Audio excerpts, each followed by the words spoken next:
Olá pessoal, tudo bem?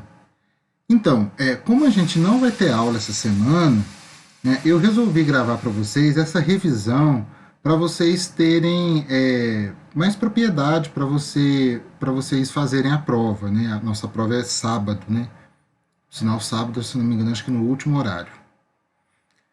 Então, é importante que se diga que aqui a gente vai dar uma pincelada naquilo que a gente já viu das unidades que vão cair na prova, né? O que será cobrado na prova trimestral. Então a gente vai ter a unidade 4 com classicismo, a unidade 5 com quinhentismo e as unidades 6 e 7 que falam sobre o barroco. Esse é o conteúdo que vocês devem estudar. É importante que você aí não se prenda só a essa revisão para você estudar. Né? Refaça os exercícios, coloque as atividades online, né? Que inclusive o prazo é até sexta-feira.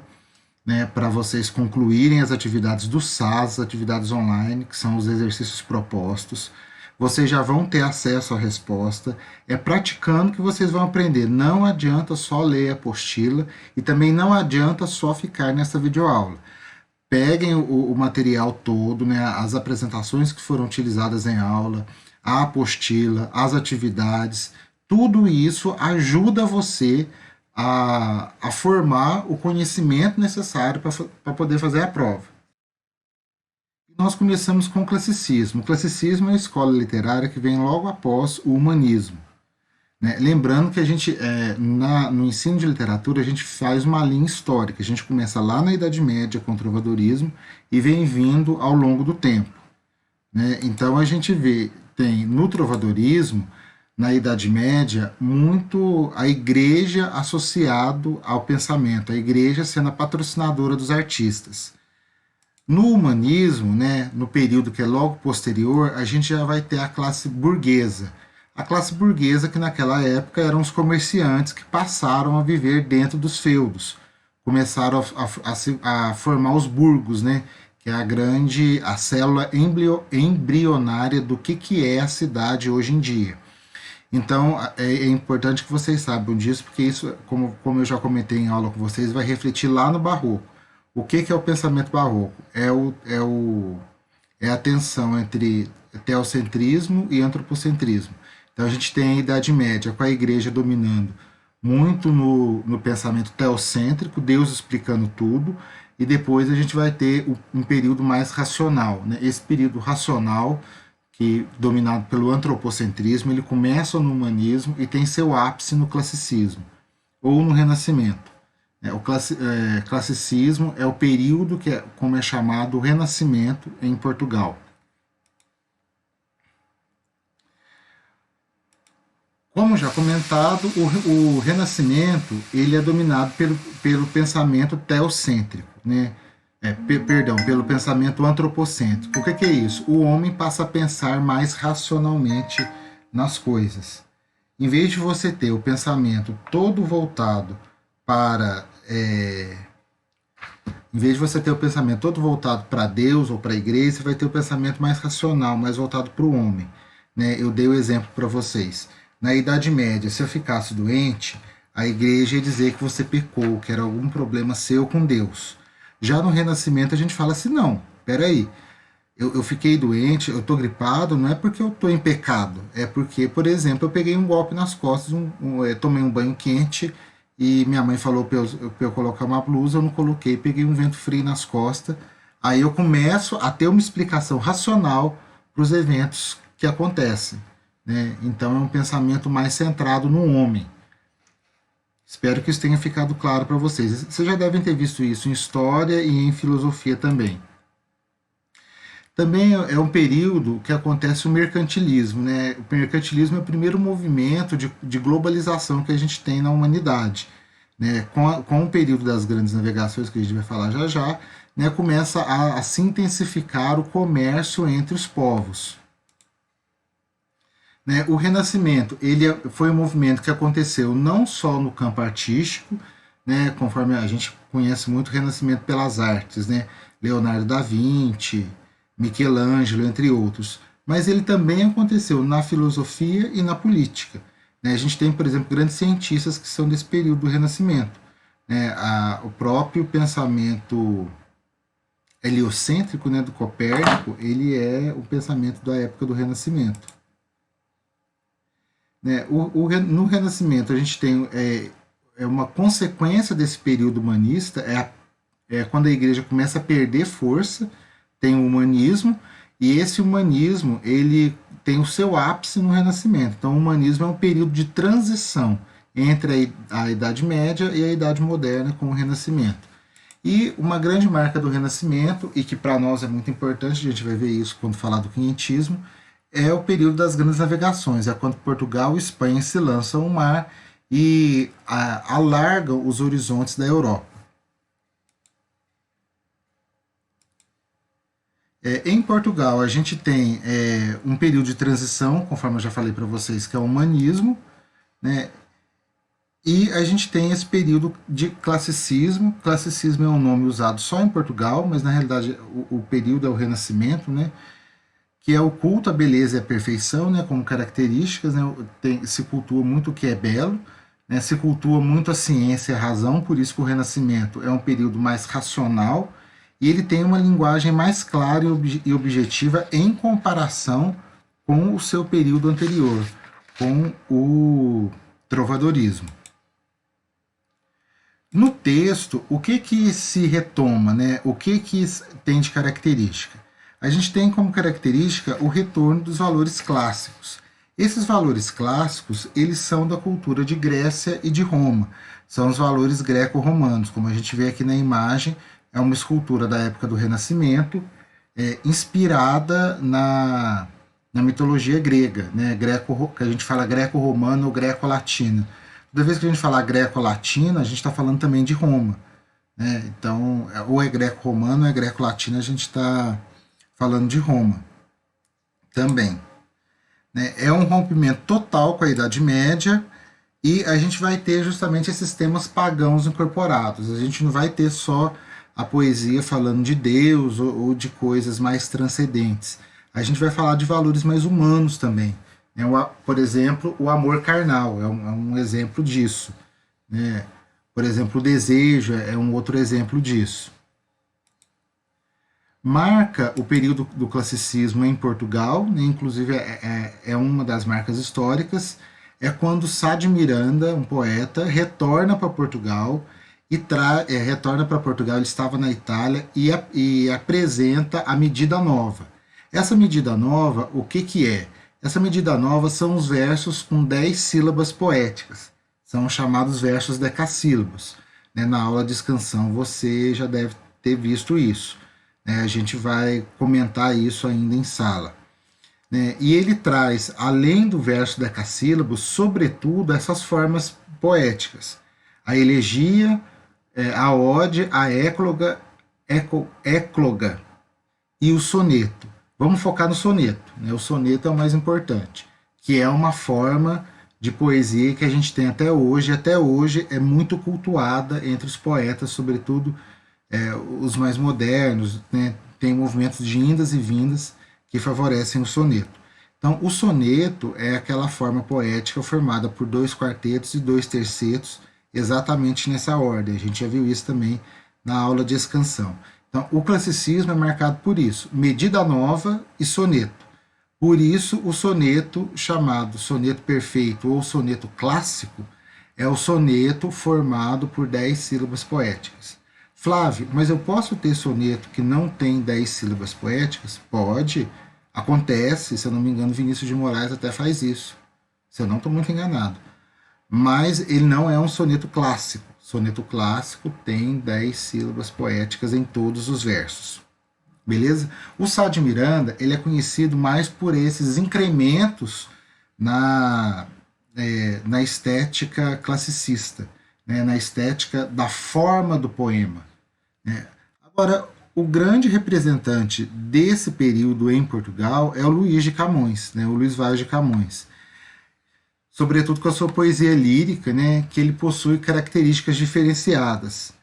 Ele traz uma herança da Idade Média, né, onde ele escreve em medida velha, né, ele escreve usando redondilhas, E ele também escreve em medida nova com os versos decassílabos.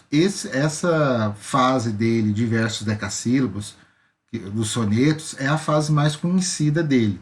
A gente, inclusive, vai ver um texto daqui a pouco dessa época. Quais são as características da obra de Luís Vaz de Camões? A gente tem uma questão da temática amorosa, né? Ele sempre fala de amor, e esse amor é sempre dividido entre o amor carnal e o amor idealizado, ou seja, o amor que se realiza na conjunção de homem e mulher, mas também aquele amor espiritualizado, por isso que ele é chamado de neoplatônico, né? Já já a gente vai ver isso. Quanto à forma, ele usou tanto a medida nova quanto a medida velha. Ele apresenta um certo desconcerto do mundo, porque ele tem um olhar crítico para perceber as injustiças que o mundo proporciona. E aí o tal do neoplatonismo, né, relacionado à filosofia de Platão e à sua forma de sentir o mundo. E também aquela impossibilidade amorosa, né? Então, às vezes sempre amores impossíveis, difíceis de serem realizados. E uma coisa que marca, uma característica que marca Camões, e por isso ele é tão conhecido, é a sua poesia épica, que é Os Lusíadas, né? O livro Os Lusíadas. Lembrando que poesia épica é um grande poema narrativo, né? É um grande poema narrativo que enaltece heróis e povos. Então a poesia épica de Luís Vaz de Camões é Os Lusíadas, porque ele fala de Portugal, né? Ele fala da conquista da Índia por Vasco da Gama. Então é a grande aventura do povo português em se lançar ao mar nesse herói representado pelo Vasco da Gama. Ele foi publicado em 1572, né? É essa parcela épica da sua poesia, e narra a aventura de Vasco da Gama até as Índias. É sempre bom a gente olhar essas informações com o olhar do passado. A gente não pode ver isso com o olhar que a gente tem hoje. Né? Se a gente pensar, né, em 1500, como é que você vai contornar a África pelo mar? Você não tem ideia do que vai acontecer. É você se lançar ao desconhecido. Hoje virou moda já, né? Claro que agora, né, nessa época de pandemia, ninguém está viajando.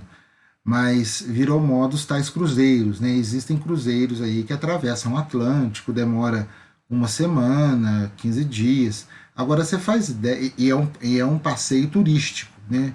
Com um navio totalmente estruturado, com água, com luz elétrica, com todo o conforto que uma casa contemporânea, moderna, oferece. Com internet, com sinal de Wi-Fi, com bar, cassino, playground, piscina. Agora você faz ideia, um tanto de homem no navio, atravessando o Atlântico, né, e vai chegar no Mar Índico, né, no Oceano Índico, atravessando o Atlântico e o Índico, em 1500, né, sem estrutura nenhuma. Né. Por isso se dava o escorbuto, que é a falta de vitamina C. Né. Hoje a gente é tão habituado, né, por exemplo, a tal da acerola, que corresponde a 50 vezes o poder de vitamina C de uma laranja. Hoje em dia todo mundo pode ter um pé em casa e faz um suquinho lá e está pronto. A própria laranja, o próprio limão, né? Essas frutas ácidas ricas em vitamina C, tudo acontece. Agora você faz ideia, naquela época a pessoa morrer por falta de vitamina C? Né? Isso acontecia. Então a gente tem que olhar o passado não com os olhos do presente. A gente tem que tentar se imaginar naquela época. E isso é uma das chaves para você compreender a história. Né? Para você compreender como que os homens daquela época agiam. Então por isso é importante. Às vezes a gente fala assim que é efêmero, Vasco da Gama só atravessou lá, mas não foi tão simples assim para aquela época. Informações um pouco estruturais da obra de Camões, né? Os Lusíadas conta a viagem realizada por Vasco da Gama a fim de estabelecer contato com as Índias. Trata-se, portanto, de um fato que realmente aconteceu, né? Então, Luís Vaz de Camões ele não inventa. ele aumenta, mas não inventa, né? E a gente vai ver por que ele aumenta um pouquinho. Ele apenas relata o que aconteceu com os olhos da arte, né? É um poema dividido em 10 cantos, 1009 estrofes, 8.816 versos. E, uma característica desses versos é que todos eles têm 10 sílabas poéticas. São os decassílabos heróicos. Heróicos por quê? Porque a sílaba tônica do verso, a cadência, o que marca o ritmo do verso, está sempre na sexta e na 10ª sílaba. Né? Isso é um dado técnico que não tem tanta importância para nós, não é tão relevante, é apenas para vocês saberem também como que se estrutura a composição. Né? Então, se você pensar que ele escreveu 8.000 versos com a mesma estrutura, a pessoa não é uma qualquer, né? Ela tem um certo gabarito para isso. Né? Então, os versos eles têm a mesma, esses 8.800 versos, quase 9.000 versos, têm exatamente a mesma estrutura. Como que está dividido os Lusíadas? Os Lusíadas está dividido em 3 partes: introdução, narração e epílogo. E a introdução dividida em 3 momentos. A gente tem uma proposição, onde ele apresenta o assunto, que são as 3 primeiras estrofes. Depois a invocação, que ele invoca as ninfas do rio Tejo. Lembrando que eu falei para vocês que o classicismo, ele resgata muito da cultura greco-latina, greco-romana. Então, você fazer invocação a seres mitológicos é uma característica do período. Então, a gente tem essa presença dos seres mitológicos na narração dos Lusíadas. Né? Essa invocação às ninfas do rio Tejo são as estrofes 4 e 5, e ele faz uma dedicatória ao rei Dom Sebastião, da estrofe 6 à estrofe 18. Né? O Dom Sebastião foi aquele rei de Portugal que morreu e sumiu na Batalha de Alcácer Quibir, e tem uma grande mística ao redor da figura de Dom Sebastião, né? Que ele é o rei encantado, que às vezes reaparece ou não. No Maranhão, por exemplo, aqui no Brasil, tem uma lenda de que ele estaria enterrado, que o corpo dele é visto nos lençóis maranhenses.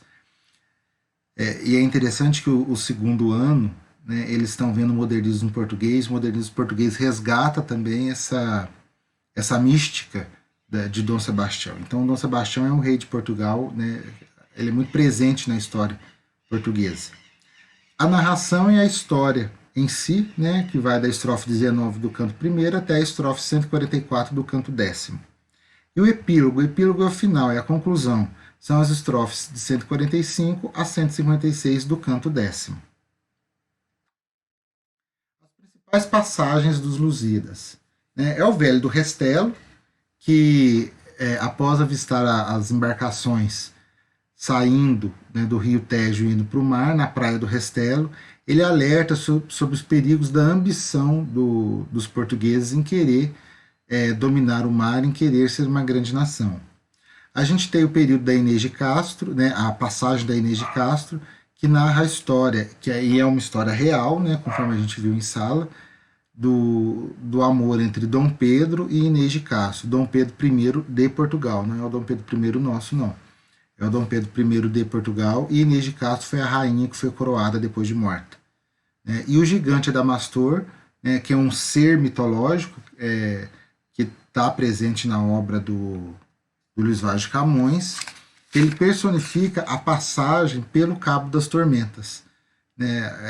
Se não me engano, foi Bartolomeu Dias o primeiro que conseguiu cruzar lá o Cabo das Tormentas, né, na África. Então esse gigante Adamastor seria vencer o gigante, seria vencer a travessia do Cabo das Tormentas. E representa a força e a coragem do povo português. Agora, a gente tem um trechinho, aliás, um trecho não, a gente tem um soneto do Luís Vaz de Camões que reflete muito esse amor platônico dele, né? Esse amor muitas vezes impossível que ele transparece nos textos. É um poema muito conhecido, ele não tem título. Os sonetos do Luís Vaz de Camões, eles são numerados, né? Eles são conhecidos por números, não pelo título. E é importante que depois vocês podem pesquisar esse soneto, ele virou uma canção do Legião Urbana que chama Monte Castelo. Né? Vamos lá. Amor é fogo que arde sem se ver, é ferida que dói e não se sente. É um contentamento descontente, é dor que desatina sem doer. É o não querer mais que bem querer, é o andar solitário entre a gente. É nunca contentar-se de contente, é um cuidar que ganha em se perder. É querer estar preso por vontade, é servir a quem vence o vencedor, é ter com quem nos mata a lealdade.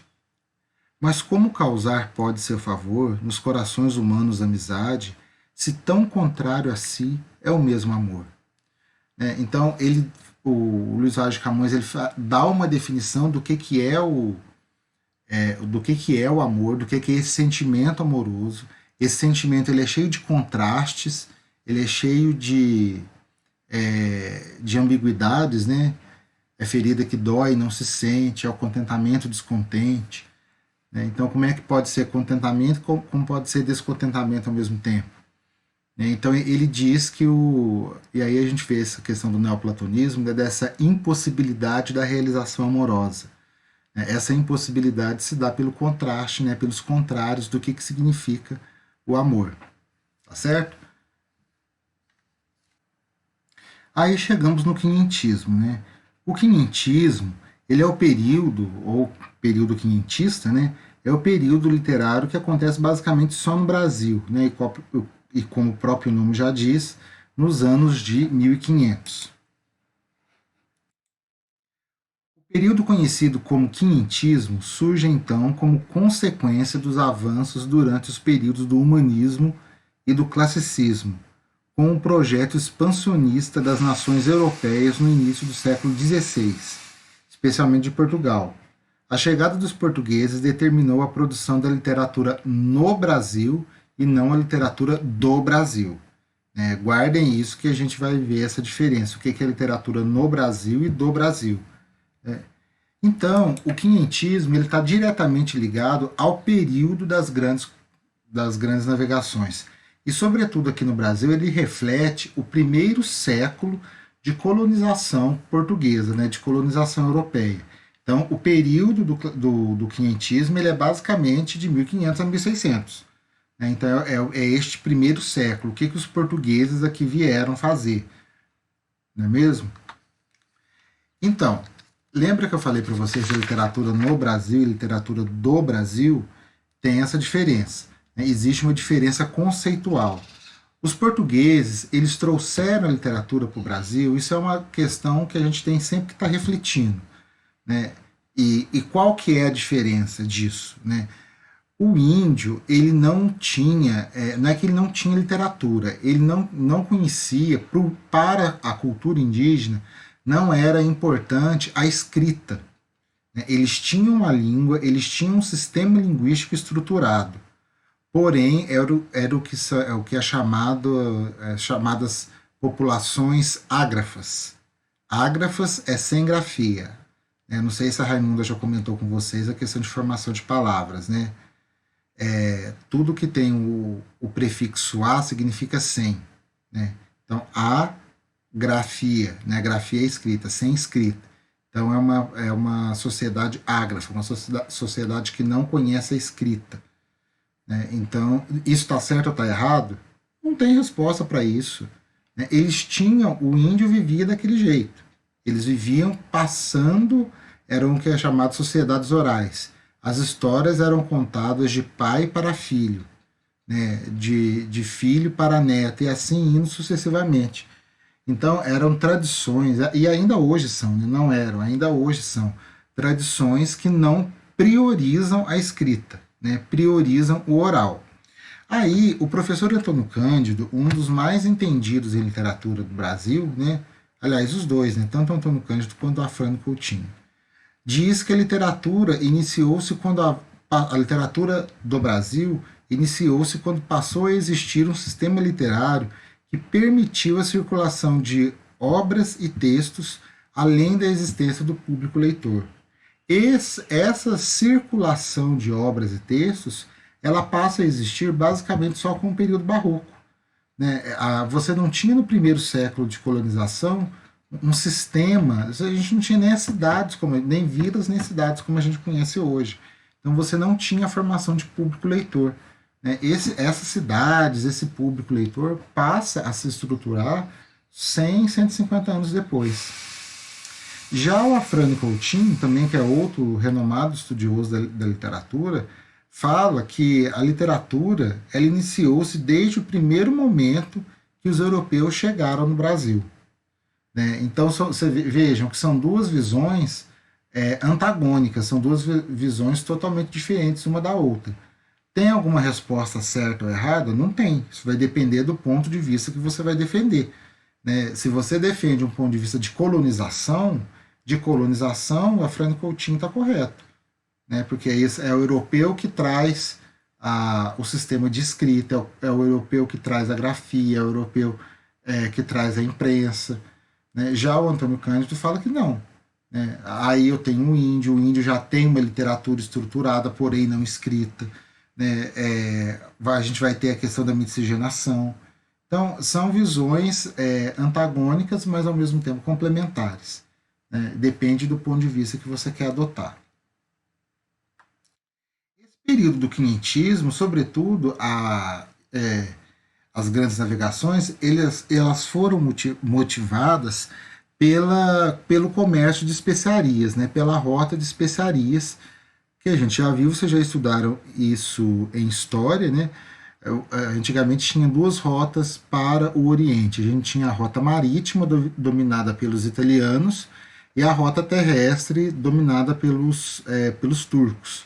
E Portugal, como Portugal estava na ponta da Europa, acabava dependendo desses dois. Né? Portugal queria criar uma outra maneira, queria buscar novas rotas comerciais e novos mercados consumidores.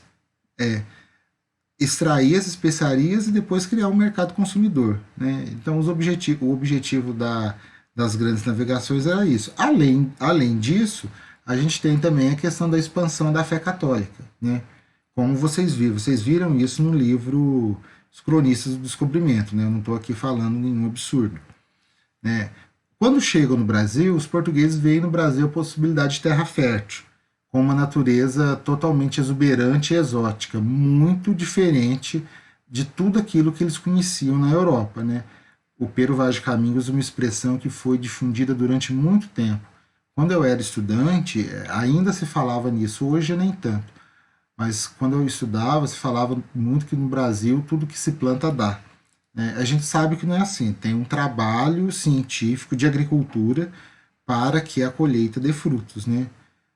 O Eduardo, que tem roça, e outros aí, a família do Gabriel Brandão também tem produção agrícola, eles sabem que a terra precisa de muito trabalho para poder produzir alguma coisa. Né? Hoje a gente tem várias empresas que se dedicam a isso, inclusive a Embrapa, né, no Brasil, se dedica a esse estudo da terra e da melhor maneira de se produzir qualquer tipo de coisa aqui no Brasil. Mas né, era um discurso que era muito utilizado para falar dessa exuberância da terra brasileira.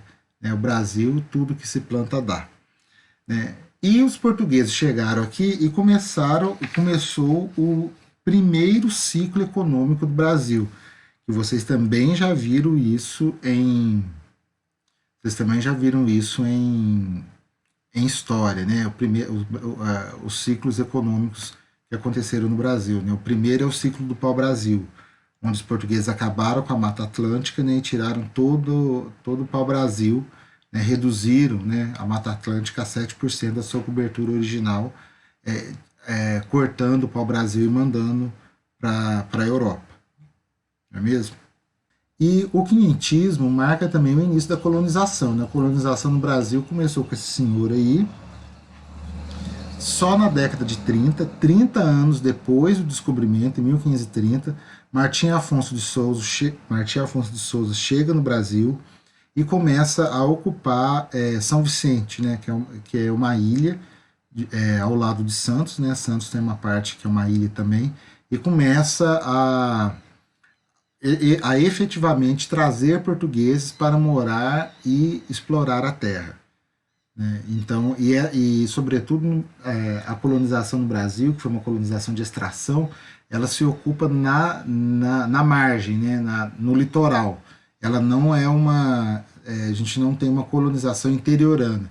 Isso vai acontecer 200 anos depois, quando os bandeirantes paulistas vêm aqui para Minas e descobrem o ouro, né? O ouro, as pedras preciosas, e começam a explorar o interior. É mais o interior. A produção literária do quinhentismo, né? É um período que ocorreu junto com o achamento do Brasil, né? A gente sempre tem que pensar que o termo correto é achamento, não é o termo correto, né? O termo, digamos assim, politicamente correto. Porque quando a gente descobre alguma coisa, a gente descobre algo novo, algo que não existia. Quando a gente descobre alguma coisa que já existe, na realidade a gente acha. Perdi alguma coisa, achei. Às vezes eu nem sei que eu perdi, você está lá fuçando uma gaveta e você acha alguma coisa. Então você acaba, o achamento. Os índios já estavam aqui, eles eram os proprietários da terra, né? Então esse período do achamento, ele é formado por dois tipos de literatura. A literatura de informação ou dos viajantes e a literatura dos jesuítas, ou literatura catequética, ou literatura de formação. Literatura de informação ou dos viajantes, literatura jesuítica ou de formação. A literatura de informação são os relatos dos navegadores e viajantes que passaram pelo Brasil. Esses relatos, eles são compostos de carta, diários de bordo e relatos de viagem, né? Então eles contavam, né, vocês tiveram contato com esses textos, contavam a exuberância da terra, o que tinha aqui, muito no sentido de registrar o domínio da Europa nesse pedaço de terra que eles chegaram aqui, né? Só fazendo uma parte, por exemplo, a carta do achamento funciona como se fosse a carta do achamento funciona como se fosse além de ser certidão de nascimento do Brasil, seria uma escritura de posse da terra, né? O primeiro que relatou o encontro da terra. Então todos começam a fazer e relatar como é que era o Brasil para a Europa. Então esses relatos de viagem, eles são impregnados da visão europeia sobre a cultura brasileira. A gente não tem relatos da visão indígena frente à cultura europeia. É sempre uma via de mão única, né? O europeu falando do índio. E a literatura dos jesuítas, sobretudo, tinham dois objetivos, né? A catequese do gentio. Gentio era como se chamavam os índios que não eram batizados naquela época. Então, eles tinham esse objetivo de catequizar os índios, de convertê-los à fé, de apresentar Jesus, a verdade cristã católica para eles. E também essa literatura ela é formada por cartas dos padres jesuítas para os superiores da congregação deles lá em Portugal, na Espanha. Eles eram da Companhia de Jesus, né, a mesma ordem religiosa do Papa, do atual Papa Francisco. E só lembrando, os jesuítas eles vieram para catequizar os índios, o gentio. Eles compuseram textos, poemas na medida velha, né? A medida velha favorece a memorização, né? Sobretudo as redondilhas menores. Fizeram teatros, né? Produção de teatro, onde eles misturam histórias de santos católicos com mitos e lendas indígenas. Você tem na sua apostila um fragmento do Alto de São Lourenço, é um dos textos mais conhecidos de José de Anchieta. E essa literatura dos jesuítas, elas têm valor artístico diferente da literatura dos navegantes, que eles têm um valor mais informativo, são mais crônicas, e a literatura jesuítica mais artística, né? Só uma curiosidade, eu falava para vocês que os indígenas eram sociedades ágrafas, né? Essas sociedades ágrafas, né, que não conhecem a escrita, foi o padre José de Anchieta, jesuíta, que veio para o Brasil, que produziu grande parte dessa literatura de formação, quem primeiro fez uma gramática da língua tupi, né? Porque a gramática é a sistematização da língua, é o livro de regrinha, é o livro de normas da língua, certo? Mas é só uma curiosidade para vocês. E aí a gente vai ver um pedacinho da carta de Caminha, né? Como é que ele conta para o rei que chegou no Brasil. Opa, antes da carta de Caminha, temos algumas características da linguagem quinhentista, né? Como eu falei para vocês, a gente não tinha muitos textos literários sendo produzidos nessa época. Basicamente, eram só os textos dos jesuítas, as peças de teatro que eles faziam, que eram considerados textos literários. Os demais eram cartas e crônicas, né, com valor literário, mas não é um texto literário. Eles têm um valor literário, sim, eles têm um valor jornalístico, têm um valor histórico, mas eles não são considerados textos literários. São textos descritivos que têm por objetivo informar o rei, informar a Europa do que está acontecendo aqui, né? Todo o deslumbramento que eles tiveram quando chegaram aqui, né? No Novo Éden, né? Pessoal, aquele monte de português chegando com roupas de veludo, no calorão aqui do Brasil, aquelas roupas de veludo, gola fechada até aqui, peruca, chapéus e tudo mais, e os índios tudo pelado como Deus mandou ao mundo. Então, retrata muito, muitos desses textos têm esse choque cultural.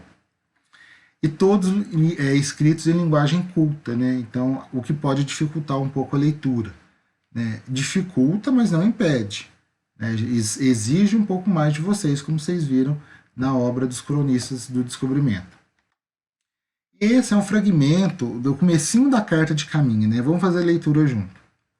Senhor, posto que o capitão-mor desta vossa frota, e assim os outros capitães escrevam a vossa alteza a notícia do achamento desta vossa terra nova, que se agora nesta navegação achou, não deixarei também de dar disso minha conta à vossa alteza, assim como eu melhor puder, ainda que, para o bem contar e falar, o saiba pior que todos fazer. Então, o Pero Vaz de Caminha, ele se dirige ao rei, ele se dirige de uma maneira, digamos assim, modesta. Né? Ele fala assim, não sou digno de escrever para vossa alteza, contando o que a gente achou. Continuando. E assim seguimos nosso caminho por este mar de longo, até que terça-feira das oitavas da Páscoa, que foram 21 dias de abril, topávamos alguns sinais de terra, estando da dita ilha, segundo os pilotos diziam, obra de 660 a 670 léguas, as quais eram muito quantidade de ervas compridas, a que os mareantes chamavam botelho, e assim mesmo outras a que dão o nome de rabo de asno. E quarta-feira seguinte, pela manhã, topávamos aves, as que chamam furabucho. Então aqui ele já narra como é que foi a primeira impressão dele da Terra. Então ele achou que era uma ilha. Né? Ele achou que era uma grande ilha. Né? Porque você não sabia a imensidão. Né? Só o litoral são 8 milhões de quilômetros, né, que a gente tem hoje. Então ele achou que era uma ilha chegando lá em Porto Seguro. E aí ele fala da terça-feira. Né? Então ele avistou a Terra um dia antes do desembarque. Então ele avistou a Terra no dia 21 de abril, que era a terça-feira da oitava da Páscoa. O que é isso? Dentro do calendário católico, a oitava da Páscoa é a semana depois da Páscoa. Então a terça-feira, digamos que o domingo de Páscoa foi domingo, né? Foi dia 21, 20, o domingo foi dia 19 de abril, né? Que foi a Páscoa de 1500, então dia 21, terça-feira da semana após a Páscoa.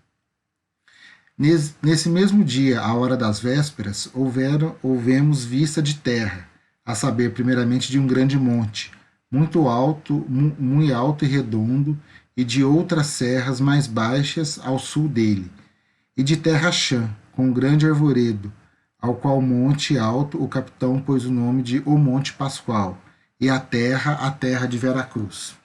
Então percebam a íntima ligação que você tem desse período com a Igreja Católica, né? Com essa questão da expansão da fé. Então ele chamou o Monte Pascoal, não é porque estava no dia da Páscoa, porque estava no tempo pascal. Né? O tempo pascal, né, são os 50 dias após a Páscoa. Né? Neste ano, o tempo pascal vai terminar no próximo domingo.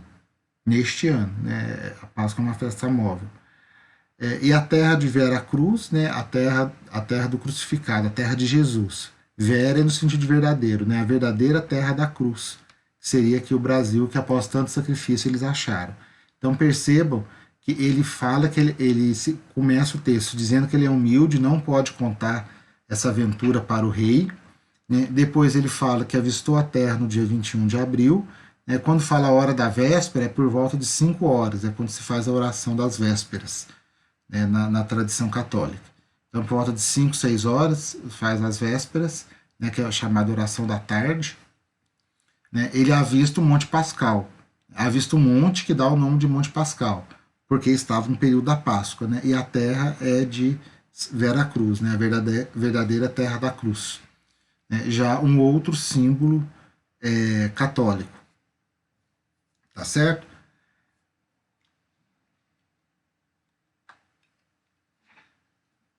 E nós vamos agora para o último período literário nosso, que a gente estudou, que é o período barroco. Né? O período barroco, conforme nós vimos, ele acontece do século XVI e o século XVII. Ele ocorre nesse período de tempo. Né? Ele é sobretudo marcado pela Reforma Protestante de Martinho Lutero, que ele publica, conforme aí está aí na imagem, ele prega na porta da igreja lá na Alemanha as suas 95 teses, né, contra a Igreja Católica, né, contra a venda de indulgências e tudo mais. A igreja e funda uma outra igreja, né, a Igreja Luterana. Né, a Igreja Católica se organiza e faz uma contra-reforma, né, no sentido de se atualizar e tentar se colocar no curso da história. Né, não é nosso objetivo aqui falar detalhadamente disso tudo, né, mas só lembrando, né, um dos frutos da contra-reforma foi, por exemplo, a questão do índex, né, que é a lista de livros proibidos pela igreja. Esse índex só foi abolido no século passado, se eu não me engano, por volta de 1910, 1920, né, que se acabou o índex. Né, se eu não estou muito enganado da informação. Né, então perdurou durante muito tempo, né, que é uma coisa mais concreta para vocês fiquem sabendo. Né. E a gente tem um período de União Ibérica que dura em torno de 80, se eu não me engano, 60 a 80 anos, onde as terras de Portugal são anexadas à Espanha. O que isso significa? O rei de Portugal morreu e não se tinha ninguém para sucedê-lo. Buscando na árvore genealógica da família, eles chegam no rei da Espanha, que era o rei Filipe. Né? Então, o Portugal acaba sendo anexada ao território espanhol nessa época. O período barroco ele é marcado pelo rebuscamento das formas. Né? Tudo muito detalhado, tudo muito cheio de voltinha, né? Que é esse exagero. O período barroco é marcado pelo exagero. Conforme a gente viu, né? É a famosa catarse, né? Aquilo que você faz para chamar muita emoção, para você captar a atenção do fiel, você captar a atenção do leitor para aquele texto. A gente tem a questão do contraste existencial, né? Que é o conflito. Né? A gente tem esse contraste nas artes plásticas. Esse contraste nas artes plásticas a gente tem na pintura, sobretudo pelo claro escuro. Né? E o barroco, sobretudo, é um período do conflito existencial. O barroco é um período síntese entre teocentrismo e antropocentrismo. Então a gente tem esse conflito entre homem e Deus. Né? E aí a gente vai ver, né, que esse conflito se mostra em antíteses e paradoxos. Esse conflito, então o barroco é o fruto dessa tensão. Deus versus homem, céu versus terra, carne versus espírito, pureza versus pecado. Então tem todo esse jogo dentro do período barroco. Na literatura, a gente vê duas características que se complementam, né, que são o cultismo e o conceptismo. O cultismo é a valorização da forma, também chamado de gongorismo porque se inspira no poeta Luís de Gôngora. é a valorização formal e imagética por meio das figuras de linguagem. Ele é muito presente na poesia. Já o quevedismo, né, ou conceptismo, né, e aí é importante a gente ver a questão da formação de palavras. Né? Conceptismo vem de conceito. Conceito,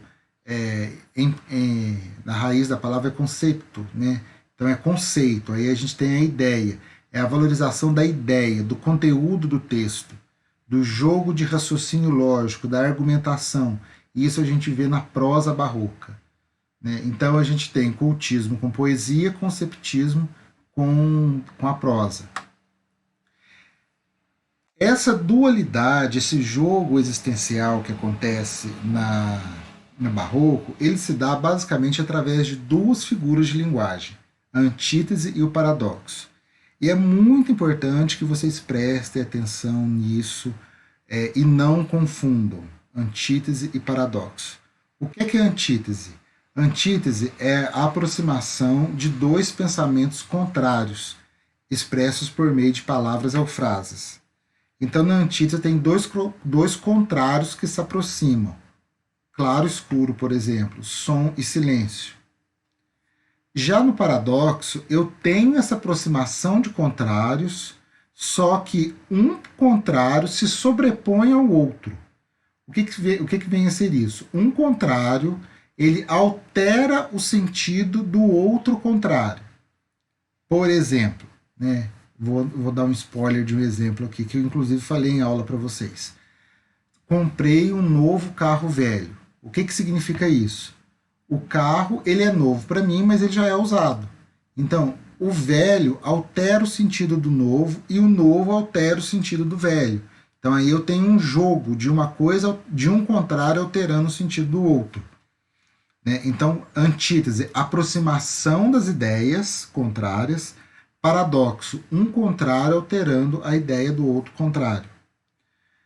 Hipérbato. Hipérbato é a troca da sequência lógica da frase, né, dos termos da oração.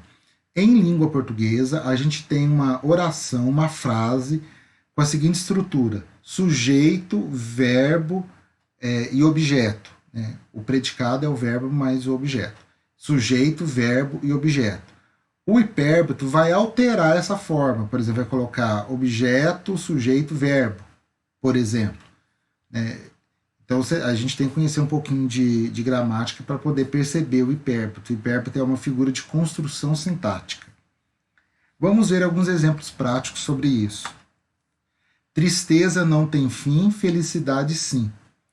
Então, por exemplo, eu tenho a aproximação de dois termos aqui. Ó. Tristeza e felicidade. A tristeza continua sendo tristeza, a felicidade continua sendo felicidade.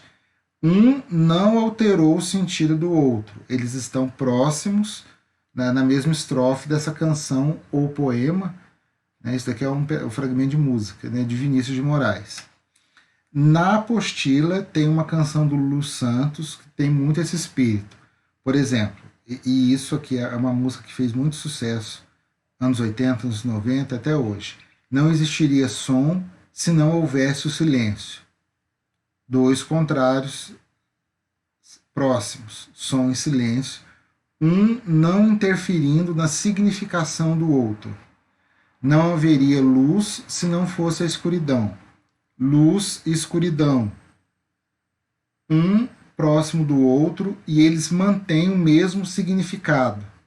Eu não tenho essa luz interferindo no sentido dessa escuridão. A vida é mesmo assim, dia e noite, não e sim. Dia e noite, não e sim. Percebam que se mantêm os mesmos significados, não há alteração de significação aqui. Então aqui eu tenho exemplos de antíteses nessa canção, certas coisas do Lulu Santos. Do Lulu Santos fica embolado, quando a gente fala rápido embola, né? Vamos lá. Agora o paradoxo. Um paradoxo é um contrário alterando o sentido do outro contrário. Só o vejo na ausência. Vejo e ausência, uma coisa alterando o sentido da outra. Por quê? Para eu ver, a pessoa tem que estar longe. Isso tudo aqui significa saudade, né? Quando eu sinto saudade, eu vejo a pessoa, trocando em miúdos.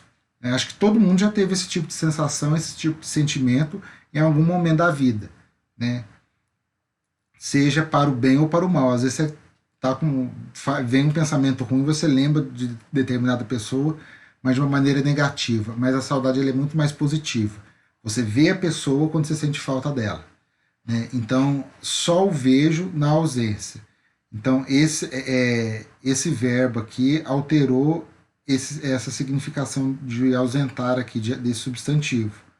Como a ausência alterou o sentido de verbo. Então, percebam, eles estão interrelacionados aqui, uma coisa alterando o sentido da outra. Já aqui, a mesma canção do Lulu Santos, Certas Coisas. Cada voz que canta o amor não diz tudo o que quer dizer. Tudo que cala, fala mais alto ao coração.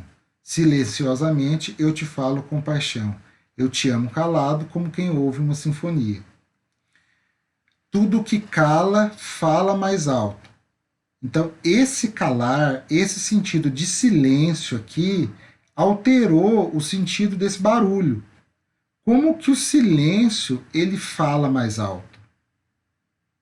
Né? Então, percebam, esse calar alterou esse falar mais alto. Né? Na realidade, aqui está em forma de poesia, mas na realidade a expressão seria fala mais alto. Né? Então, como que o silêncio altera o barulho? Como que esse barulho altera o silêncio? Então, há um jogo aqui, ó, de uma coisa interferindo na outra. Né? Então, muitas vezes, para você, pegando o mesmo pensamento do verso lá do Chico Buarque, quando às vezes você está com saudade, você lembra, inclusive, escuta a voz da pessoa. Né? O silêncio fala. O silêncio fala é outro paradoxo. Né?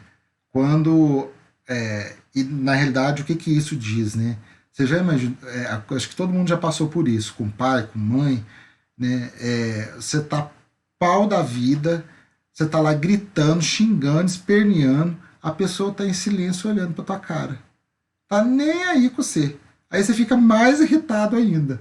Então, o silêncio dela te falou mais profundo que se ela estivesse gritando. Porque, inclusive, isso é uma técnica para a pessoa parar e relaxar. Porque quando você grita e a pessoa grita mais alto que você, começa uma discussão que não tem fim. Né? Vamos lá para frente. A aula é de literatura, a aula não é de relacionamento humano. Não é mesmo? Mas vamos lá. Silenciosamente eu te falo. É a mesma coisa, né? Pegando esse exemplo aí do silêncio que fala, né? Então, quando você fica quieto, às vezes você diz mais do que se você estivesse falando. Então, esse silenciosamente, esse advérbio, alterou o sentido desse verbo aqui, do verbo falar. Como o falar alterou o sentido silenciosamente. E aqui, ó, calado e ouve uma sinfonia, né? Como que você pode ouvir a sinfonia e não ouvir nada? Né? Esse calado aqui tem um sentido de silêncio, de não ouvir. Eu te amo calado, eu te amo sem ouvir nada. Mas ao mesmo tempo eu ouço uma sinfonia. Sinfonia é aquela orquestra grande, cheia de instrumentos que faz um monte de barulho. Então, como é que isso acontece? Então, percebo que essa canção do Lulu Santos, engasguei de novo, essa canção do Lulu Santos, ela é rica em antíteses e em paradoxos. E não é à toa que ela faz sucesso até hoje, que muita gente conhece. Acho que a música, independente do tempo, ela sempre nos diz alguma coisa. E as músicas que ficam são as que têm as melhores construções. A gente vê muita coisa descartável por aí hoje em dia, né? Agora, o hipérbato. É essa alteração do sentido lógico da frase. Né? Viajam cansados os pescadores de ilusão. Né? Então, os pescadores sujeitam. Os pescadores de ilusões viajam cansados. Então, aqui é o sujeito e aqui é o predicado. Os pescadores de ilusões viajam cansados. Né? Outra música do Flávio Venturini, muito bonita por sinal, recomendo. Foi assim como ver o mar a primeira vez que meus olhos se viram no seu olhar. Aqui a gente tem duas figuras de linguagem. Né? Então, qual que seria a ordem direta aqui? Ó? A primeira vez que meus olhos se viram no seu olhar foi assim como ver o mar. Então, ó, a primeira vez que meus olhos se viram no seu olhar foi assim como ver o mar. Então, eu tenho um hipérbato aqui e uma comparação aqui. Eu comparo este momento com este momento. Eu tenho esse hipérbato aqui, esse sentido de alteração da ordem lógica da frase, né? Da ordem das orações, da ordem da oração, e aqui eu tenho a comparação.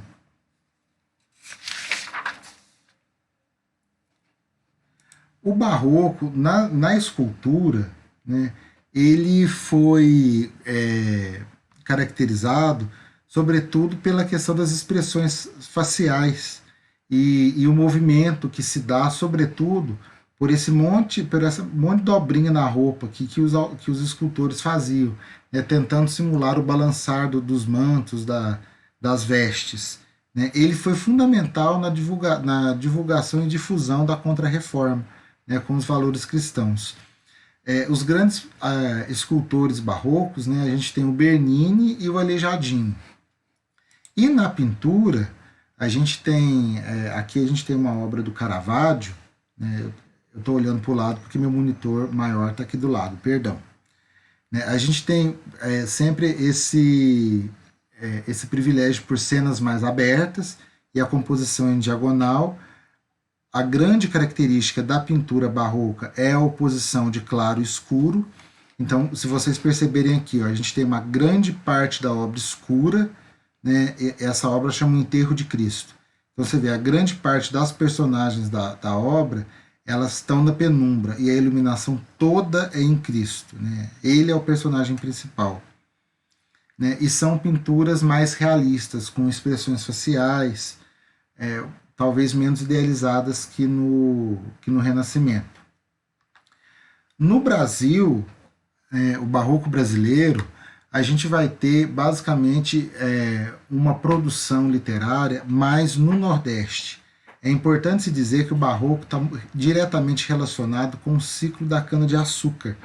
Né? Depois do pau-brasil, a gente vê a produção do açúcar, sobretudo no Nordeste. Os polos de irradiação desse período era Recife e Salvador.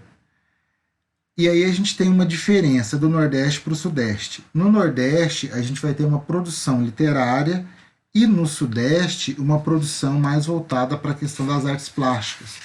Por isso que aqui em Minas a gente tem mais igrejas, talvez com uma produção barroca mais artística do que em outros lugares, que também tinham nesse período. O barroco ele vai de 1601, com a publicação de Prosopopeia de Bento Teixeira, até 1768, com a publicação de obras poéticas de Cláudio Manuel da Costa. A produção do barroco, aqui no Brasil, basicamente, ela abrange dois autores. A gente tem Gregório de Matos na poesia e a gente tem o padre Antônio Vieira na prosa. O Gregório de Matos é o chamado Boca do Inferno. Né? Ele foi advogado, estudou em Portugal e ele produziu 3 tipos de poesia. Uma poesia lírica, onde a gente tem a questão do amor carnal versus o amor espiritual muito presente. A gente vai ver textos dele onde ele fala muito da Dona Ângela. Né? Essa Dona Ângela é o anjo, né? É a Ângela de Angélica, mas esse anjo é o mesmo anjo que tenta ele. Né? Tem textos que falam isso. Uma poesia satírica, onde ele critica a sociedade de São Salvador da Bahia, que até então era a capital do Brasil. Ele critica, sobretudo, o governador da província da Bahia, que morava em Salvador. E a poesia religiosa, onde ele mostra um homem sempre arrependido perto de Deus, né? Perto do pecado. um homem que pecou, se arrependido diante de Deus. E o Padre Antônio Vieira. O Padre Antônio Vieira, vocês estão lendo os sermões, né? Começaram com o sermão da 60ª. Os sermões do Padre Antônio Vieira, o padre, ele é um padre jesuíta, né? Ele escreveu vários tipos de obras, né? Cartas, profecias e sermões. Né? Os sermões têm um valor artístico muito grande, valor literário. Esses sermões eles têm um aspecto religioso, político e literário. Vocês estão lendo, sobretudo, o sermão da 60ª. Esse sermão da 60ª, ele fala sobre a arte de pregar, sobre como deve ser uma pregação. Ele acaba que critica algumas características do período barroco. Então vamos lá. Deixa eu ler um fragmento desse texto do Padre Antônio Vieira, que está, se eu não me engano, na primeira parte do sermão da 60ª. Será, porventura, o estilo que hoje se usa nos púlpitos? Um estilo tão empeçado, um estilo tão dificultoso, um estilo tão afetado, um estilo tão encontrado a toda a arte e a toda a natureza? Boa razão é também esta. O estilo há de ser muito fácil e muito natural. Por isso Cristo comparou pregar com semear. Exit qui seminat seminare. Compara Cristo, o pregador, ao semear. Porque o semear é uma arte que tem mais de natureza que de arte.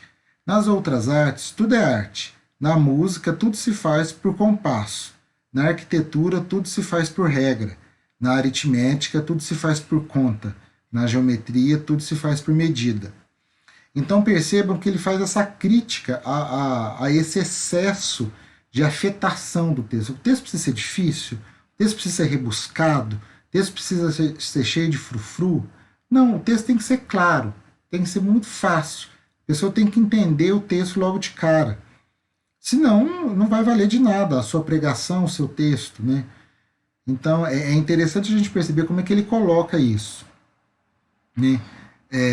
Depois, mais para frente, ele vai falar que o texto ele não pode ser como quem azuleja ou esquadrinha, né? Azulejar é colocar os azulejos, né? Você não pode montar a coisa certinha, a coisa tem que ser mais natural possível, certo?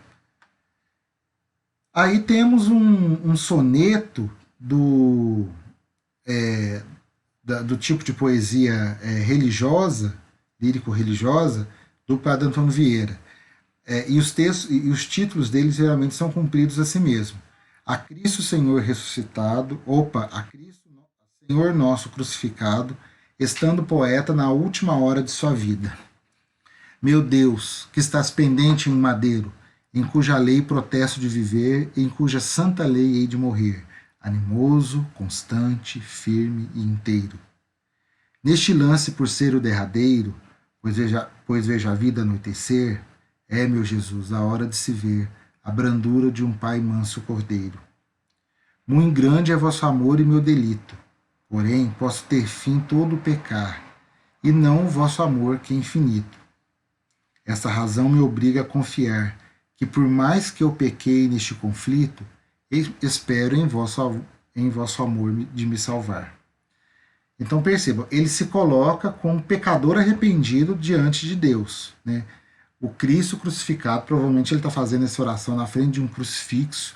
Né? Ele sente que ele vai morrer, ele sente que ele é um pecador, mas ele acredita muito na misericórdia de Deus para perdoar-lhe os pecados, para que ele possa ter um bom passamento. Passamento é morte. Né? Então, naquele último momento, ele recorre a Deus, ele sabe que é pecador e quer que Deus o perdoe. Então, as poesias dele, desse período, sempre são muito relacionadas a isso, ao pecador que está arrependido e pedindo perdão a Deus. Agora, a gente vai ver um vídeo, talvez vocês até já conheçam, é uma canção que é muito ligada à questão da poesia crítica, satírica do Gregório de Matos. E a gente vai comentar já já.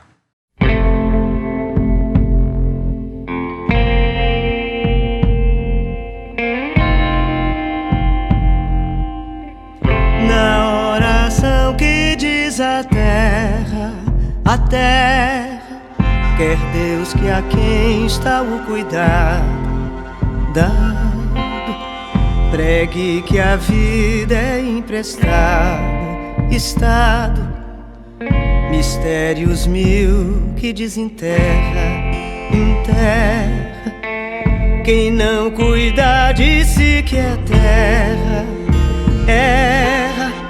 Que o alto rei por afamado, amado, é quem lhe assiste ao desvelado lado. Da morte ao ar não desaferra, aferra. Quem do mundo a mortal loucura cura, a vontade de Deus sagrada agrada, firmar-lhe a vida em atadura dura. Ó voz zelosa que dobrada brada, já sei que a flor da formosura usura será no fim dessa jornada nada.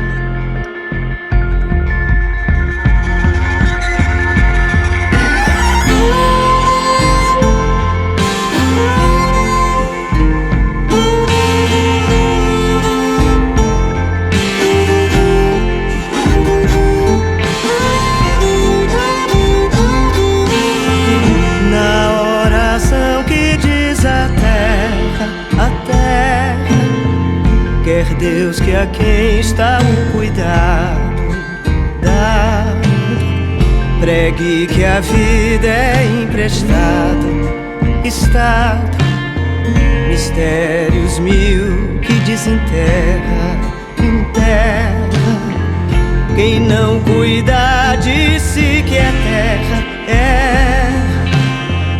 Que o alto rei por afamado, amado, é quem lhe assiste ao desvelado lado.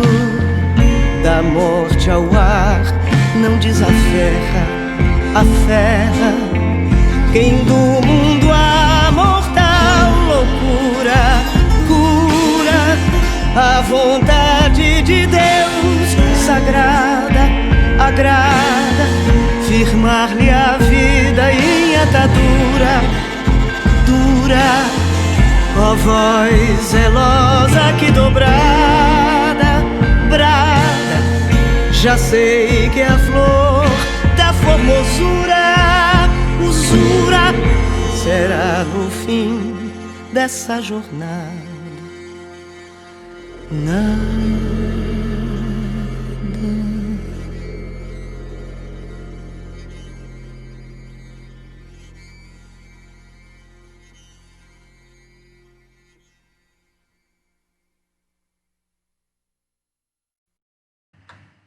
Então, essa canção, na realidade, é um texto, né, do Gregório de Matos, intitulado No Sermão que Pregou na Madre de Deus, Dom João Franco de Oliveira, pondera o poeta a fragilidade humana. É interessante a gente perceber como que os textos de antigamente refletem e são usados até hoje.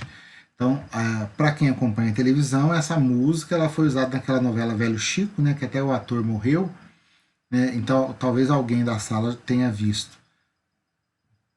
Então, a gente percebe, não é um poema religioso, é um poema satírico, onde ele cobra o bispo, né, de algumas as situações. Ele remete a alguns trechos da Bíblia, né, para fazer essa cobrança, sobretudo aquela passagem de Êxodo, talvez alguns já tenham, Êxodo não, Gênesis, talvez alguém até já tenha escutado, porque é muito conhecido, né? Lembra de que é pós, ao pó voltará. Né? Então ele menciona isso, né, nesse texto.